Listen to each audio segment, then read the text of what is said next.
ஐஸ்வர்யா கேக்குறாங்க, அத்தை நான் தப்பு பண்ணிட்டேனா?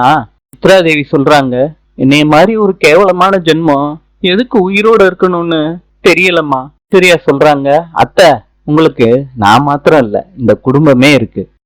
பேர குழந்தை கூட ஜாலியா விளையாடணும். கௌதம் சொல்றாரு, உன்னைய கொஞ்சம் கூட புரிஞ்சுக்காம எவ்வளவு காயப்படுத்திட்டேன் ஐஸ்வர்யா, மன்னிச்சிருவியா?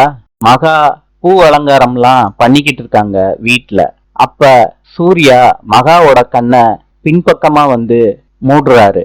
மகா சொல்றாங்க, சூர்யா நீங்கதான் என் கண்ணை மூடுறீங்கன்னு எனக்கு நல்லாவே தெரியுது. இந்த அழுகுனி ஆட்டம்லாம் என்கிட்ட ஆடாதீங்க. சூர்யா சொல்றாரு, சரி மகா விடு, அலங்காரம்லாம் நமக்காண்டிதான். மகா சொல்றாங்க, என்னங்க உங்களுக்கு இதே நினப்பு தானா?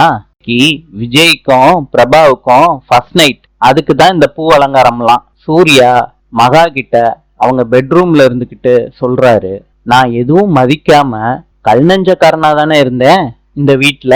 நீந்தான் என்னைய உணர்வுள்ள மனுஷனா மாத்திருக்க. உன்னோட தூய்மையான உள்ளத்தால என்னையும் ஜெயிச்சுட்ட, இந்த குடும்பத்தையும் ஜெயிச்சுட்ட. மகா இத கேட்டு சிரிக்கிறாங்க. நாளை சந்திப்போம்.